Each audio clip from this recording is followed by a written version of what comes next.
오늘 들려드릴 사연은 정말 믿기 어려운 실화입니다. 재벌가 며느리였던 제가 남편의 배신과 불륜, 그리고 시어머니의 모욕을 당한 후 어떻게 그들을 완전히 무너뜨리고 제 인생을 되찾았는지에 대한 이야기예요. 만약 여러분도 이런 극적인 반전과 통쾌한 복수 이야기가 궁금하시다면 지금 구독 버튼을 눌러주시고 좋아요도 꼭 눌러주세요. 그럼 지금부터 시작하겠습니다. 제 이름은 한서연이고 5년 전까지만 해도 태양그룹 본부장의 아내였습니다. 남편 최진욱과는 대학 동기였고 처음엔 정말 사랑하는 사이였어요.을 지금도 생생히 기억합니다. 하지만 결혼 후 시작된 지옥 같은 나날들을 지금도 생생히 기억합니다. 시어머니 김 여사는 저를 며느리가 아닌 하녀 취급했어요. 아침 6시에 일어나서 시어머니 차부터 타야 했고 온 가족 아침 식사를 차려야 했죠. 조금이라도 마음에 안 들면 그 날카로운 목소리로 저를 공격했습니다. 이런 것도 제대로 못해. 우리 진욱이가 왜 너 같은 걸 데려왔는지 모르겠어. 남편은 그런 상황에서도 저를 전혀 감싸주지 않았어요. 오히려 시어머니 편에서 저를 탓하기 일쑤였죠. 엄마 성격 알잖아. 내가 좀 맞춰줄 수는 없어? 제일 힘든 건 아이 문제였어요. 결혼한 지 1년이 지나자 시어머니는 매일같이 저를 다그쳤습니다.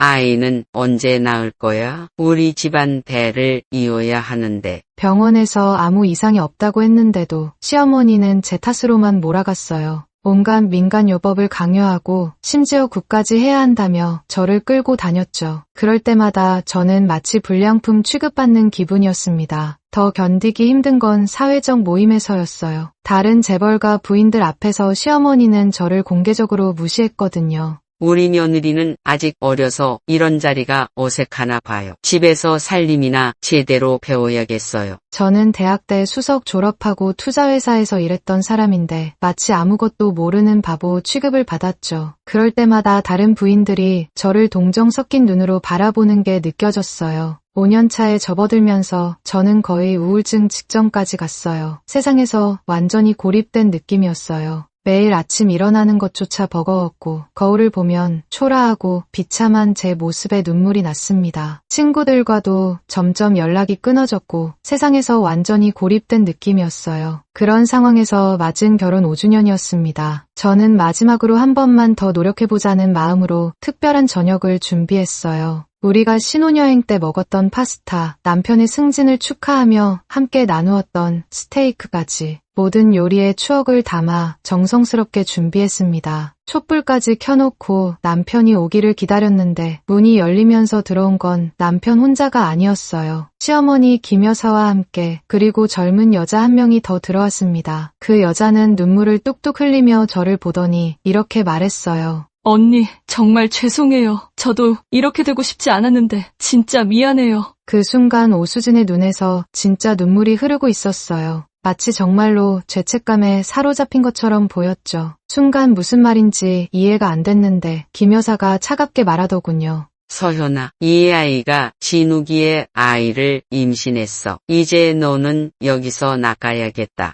마치 벼락을 맞은 것 같았습니다. 5년 동안 아이가 없다고 구박받으면서도 참아왔는데 남편은 다른 여자와 아이까지 만들어 놓고 있었던 거예요. 더 충격적인 건 남편의 반응이었어요. 미안해한다거나 설명을 하는 게 아니라 오히려 당당하게 이렇게 말하더군요. 우리 집안엔 후계자가 필요해. 수진이가 아이를 가져준 이상 이제 정리할 때가 됐잖아. 그 순간 제 안에서 뭔가 끊어지는 소리가 들렸어요. 분노보다는 오히려 차가운 절망이 밀려왔습니다. 마치 우리의 결혼 생활처럼요. 저는 아무 말 없이 일어나서 식탁보를 잡아당겼어요. 그렇게 정성껏 준비한 모든 음식들이 바닥에 떨어져 산산조각 났습니다. 마치 우리의 결혼 생활처럼요. 뭐 하는 거야? 정신 나갔어? 하지만 저는 대답하지 않았습니다. 그냥 가방을 챙겨서 집을 나왔어요. 그날 밤 호텔방에서 저는 5년간의 굴욕을 하나하나 되새겼습니다. 매일 아침 6시에 일어나 시어머니 차 타던 일, 친구들 앞에서 무시당했던 순간들, 아이 때문에 받았던 온갖 스트레스, 그리고 남편이 다른 여자와 바람 피우는 걸 알면서도 참았던 그 모든 시간들이 주마등처럼 지나갔어요. 하지만 이상하게도 눈물보다는 차가운 분노가 올라왔습니다. 저는 노트북을 켜고 과거 인맥들을 하나하나 떠올렸어요. 대학 때 함께 공부했던 변호사 친구들, 이전 직장에서 만났던 금융 전문가들. 저도 원래 경영학을 전공했고 결혼 전까지는 투자회사에서 일했거든요. 그때 제가 얼마나 유능한 사람이었는지 5년 동안 잊고 지냈던 제 본 모습을 다시 찾아야 할 때가 온 거예요. 눈물을 흘릴 시간은 없었습니다. 저는 냉정하게 복수를 계획하기 시작했어요. 일주일 만에 엘리시안 캐피탈이라는 투자회사를 설립했습니다. 제가 가진 결혼 전 자산과 몇몇 투자자들로부터 초기 자본을 확보했죠. 그런데 놀라운 일이 일어났습니다. 어느 날 은성그룹의 권태하 회장이 직접 저를 찾아온 거예요. 카리스마 있고 중후한 인상의 분이었는데 첫 만남에서 이렇게 말씀하시더군요. 한서연 씨, 우리는 같은 적을 두고 있습니다. 동맹은 선택이 아니라 필수겠네요. 알고 보니 태양그룹과 은성그룹은 오래전부터 경쟁 관계였고 권 회장은 이번 기회에 태양그룹을 인수하려는 계획을 가지고 계셨어요. 하지만 그분의 눈빛에서 단순한 사업적 이해관계 이상의 무언가를 느꼈습니다. 마치 저의 상처와 고통을 이해하고 계시는 것 같았어요. 복수는 감정이 아닌 전략으로 해야 합니다. 제가 도와드리겠습니다.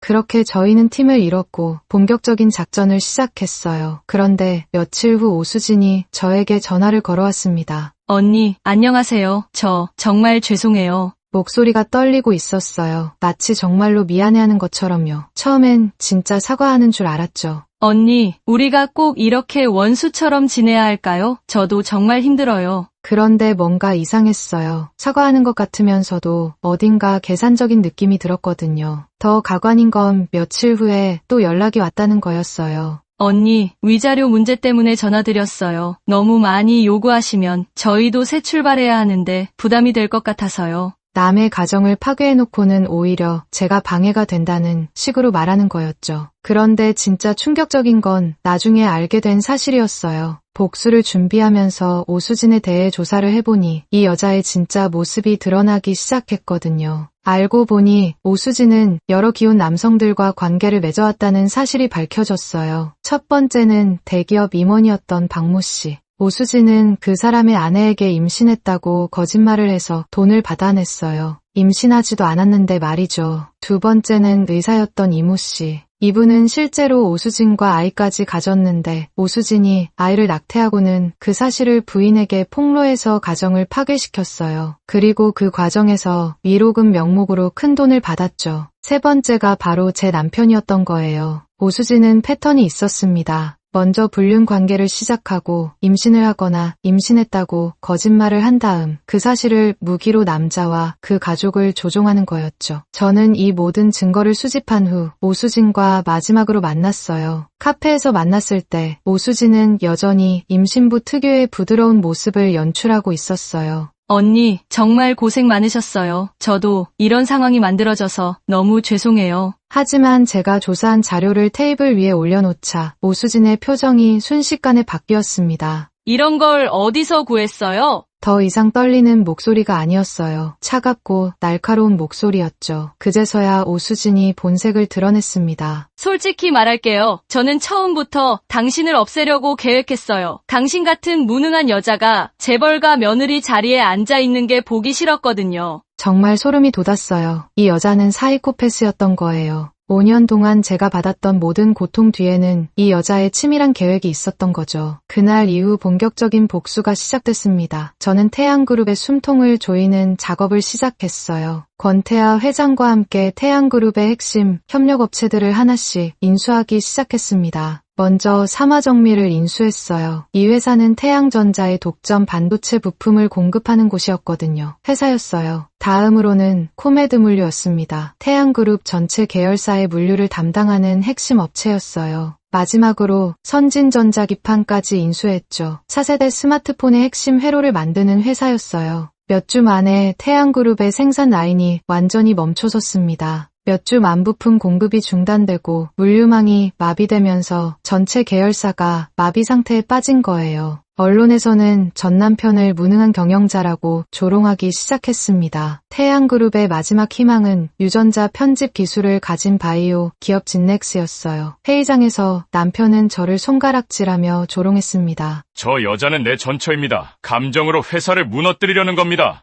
하지만 저는 담담히 말했어요. 제가 제시하는 것은 감정이 아닌 데이터와 비전입니다. 저는 주주들에게 정확한 보고서와 미래 전략을 제시했고 결국 이사회는 만장일치로 저에게 손을 들어주었습니다. 회장은 조용히 미소 지으며 저희 품격 있는 대응을 바라보고 계셨어요. 드디어 최종 결전의 시간이 왔습니다. 저는 태양그룹의 적대적 M&A를 선언했어요. 주주총회에서 저는 그들의 횡령, 불법 거래, 회계 조작의 증거를 차례로 공개했습니다. 김 여사는 충격으로 쓰러졌고 남편은 퇴출당하며 언론 앞에서 무릎을 꿇었어요. 오수진은 임신한 몸으로 홀로 남겨져 사회적 비난 속에 무너져갔습니다. 그런데 이상하게도 그녀의 눈에는 한때 이용당한 피해자로서의 눈물도 서려 있었어요. 아마 그녀도 자신만의 상처가 있었을지 모르겠습니다. 법원은 남편과 김 여사에게 횡령과 배임에 대한 법적 책임을 물었고 대중은 그들을 냉혹하게 외면했어요. 저는 회사 이름을 솔라리스로 바꾸고 사회적 책임 경영을 선언했습니다. 마지막 기자회견에서 저는 이렇게 말했어요. 복수란 정리된 정의일 뿐입니다. 그 순간 저는 진정한 해방감을 느꼈습니다. 5년간의 굴욕과 고통이 모두 정의로 바뀌는 순간이었어요. 권태하 회장은 저를 보며 미소를 지으셨고 저도 그분께 감사의 인사를 드렸습니다. 이제 저는 더 이상 누군가의 며느리나 아내가 아닌 한서연이라는 한 사람으로 당당히 서 있을 수 있게 되었어요. 지금 저는 솔라리스의 CEO로서 새로운 인생을 살고 있습니다. 과거의 상처는 저를 더 강하게 만들어 주었고 그 경험을 바탕으로 다른 어려움에 처한 여성들을 돕는 일도 하고 있어요. 복수는 끝났지만 새로운 시작이 계속되고 있습니다. 이 사연에 대한 여러분의 생각을 댓글로 남겨주세요.